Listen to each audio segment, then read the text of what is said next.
The Rim of the Pacific, RIMPAC, is the largest multinational naval exercise in the world, and it plays a critical role in maintaining stability and security in the Indo-Pacific region.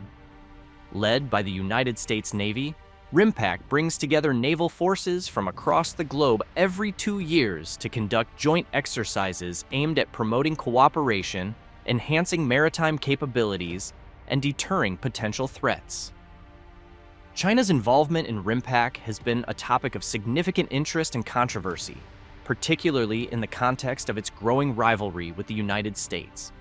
Once invited to participate in 2014, China was later excluded in 2018, reflecting the broader tensions between the two superpowers over military dominance in the Pacific, trade disputes, and regional influence. This video will explore the history of China's involvement in RIMPAC, its subsequent exclusion, and the implications for global geopolitics and security in the Indo-Pacific. RIMPAC is an international maritime exercise first held in 1971. It was created to strengthen the military relationships between nations in the Pacific Rim, increase interoperability among their navies, and demonstrate collective military strength. The exercise involves various training activities, such as amphibious operations, missile strikes, anti-submarine warfare, disaster relief simulations, and maritime security drills. Countries from all over the world participate, including key players like Japan, South Korea, Australia, Canada, and the United Kingdom, alongside smaller nations from Southeast Asia and South America. The number of participants has grown steadily over the years, with over 25 countries and hundreds of ships, submarines, aircraft, and thousands of personnel taking part in the most recent iterations. RIMPAC's strategic importance cannot be overstated. As the world's largest naval exercise, it fosters multilateral collaboration among allies and partners, enhances maritime security, and ensures freedom of navigation in the Pacific, a region that is critical to global trade and economic stability. Additionally, it serves as a deterrent against regional threats, as the presence of such a large and diverse naval force can send a powerful message to potential adversaries. In 2014, China was invited to participate in RIMPAC for the first time. This decision came amid efforts by the United States to engage China more constructively, particularly in the military sphere. At the time, U.S. and China relations were still relatively stable, and there was hope that involving China in RIMPAC could lead to greater transparency between their militaries, reducing the risk of misunderstandings or conflict. China's participation in RIMPAC 2014 was seen as a significant gesture of goodwill, signaling an openness to dialogue and collaboration despite the ongoing disputes in the South China Sea. 4 Chinese naval vessels, including a destroyer, a hospital ship, and a supply ship, joined the exercises. The focus was largely on non-combat operations, such as humanitarian assistance and disaster relief, reflecting a cautious approach to China's involvement. However, even during this period of cooperation, there were signs of tension. China sent an uninvited surveillance ship to monitor the RIMPAC exercises, raising concerns among U.S. and allied officials about China's intentions. While China justified this by citing international law, the move highlighted the underlying mistrust between the two countries. China's participation in RIMPAC was symbolically important, as it suggested that the U.S. was willing to engage with China despite their growing strategic rivalry. It also allowed China to gain valuable experience and insights into the operations and capabilities of the U.S. Navy and its allies. However, the goodwill generated by China's inclusion would not last long, as geopolitical tensions began to rise in the following years. In 2018, the United States made the decision to rescind China's invitation to RIMPAC. This marked a significant shift in the relationship between the two countries, and was largely driven by China's increasingly aggressive actions in the South China Sea. Over the previous few years, China had been expanding its presence in the region by building artificial islands and militarizing them, deploying weapons systems, and fortifying its claims to disputed territories.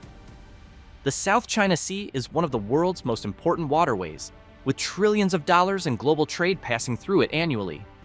Several countries, including Vietnam, the Philippines, and Malaysia, have overlapping claims to parts of the sea, but China's sweeping claim, outlined by its controversial 9-dash line, has brought it into conflict with these nations. The U.S. and its allies have consistently opposed China's actions, viewing them as a threat to freedom of navigation and regional stability. China's militarization of the South China Sea was the primary reason cited by the U.S. for withdrawing its invitation to RIMPAC 2018. The Pentagon stated that China's actions were inconsistent with the principles and purposes of the exercise, which are to promote a free and open Indo-Pacific. The exclusion of China from RIMPAC sent a clear message that the U.S. would not tolerate behavior that undermined regional security and international norms. China, for its part, reacted angrily to the decision. The Chinese Ministry of Defense described the move as unconstructive and claimed that it would only lead to greater tension and mistrust between the two countries. Beijing also accused the U.S. of attempting to contain China's rise and of using RIMPAC as a tool to advance its own strategic objectives in the region. The exclusion of China from RIMPAC is emblematic of the broader strategic competition between the U.S. and China in the Indo-Pacific. As China has grown more powerful, it has sought to expand its influence throughout the region, challenging the dominance that the U.S. has traditionally enjoyed. This has led to a growing rivalry, not only in the military sphere, but also in areas like trade, technology, and diplomacy. China's military modernization has been a key element of its strategy in the Indo-Pacific. Over the past 2 decades, China has invested heavily in expanding and modernizing its naval capabilities, with the goal of projecting power far beyond its borders. The People's Liberation Army Navy has grown rapidly in size and capability, with new aircraft carriers, submarines, and advanced missile systems coming online. This has allowed China to assert its interests more forcefully, particularly in the South China Sea and East China Sea, where it has territorial disputes with neighboring countries. In response, the U.S. has strengthened its military presence in the region and deepened its alliances with key partners like Japan, Australia, South Korea, and India. The U.S. has conducted regular freedom of navigation operations in the South China Sea, sailing warships through waters claimed by China to challenge Beijing's assertions of sovereignty. At the same time, Washington has sought to enhance its relationships with regional powers through initiatives like the Quad, a strategic dialogue between the U.S., Japan, India, and Australia, which aims to counterbalance China's growing influence. RIMPAC remains a central pillar of the U.S.'s strategy in the Indo-Pacific.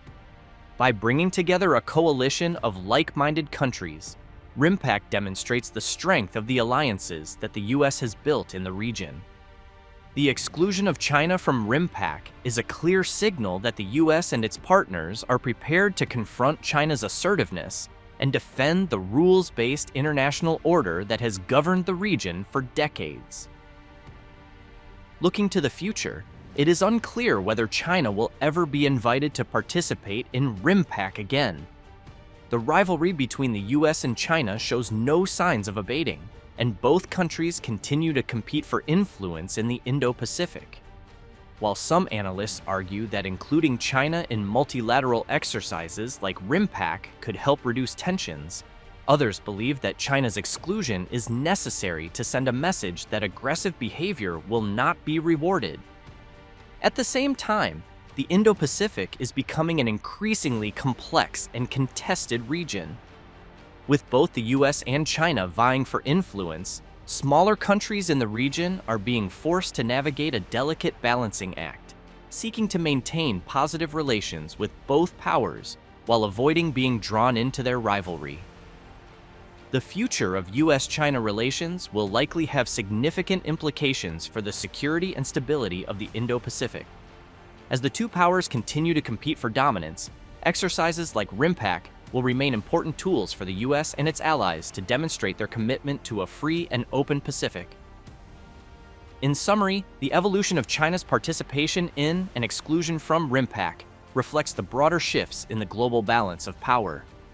Once seen as a potential partner in fostering regional security, China's increasingly assertive actions have led to its isolation from key international military exercises like RIMPAC.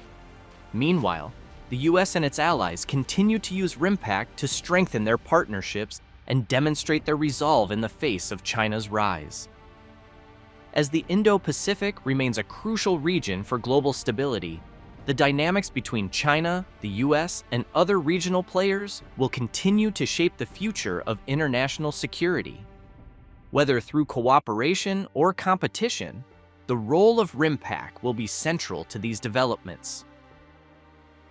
Do you think China should be invited to future RIMPAC exercises to foster dialogue and cooperation, or should it remain excluded due to its actions in the South China Sea? Let us know your thoughts in the comments. We'd love to hear your opinions. Thanks for watching the video. If you enjoyed it, don't forget to like, share, and subscribe for more content on global security and geopolitics. See you in the next one.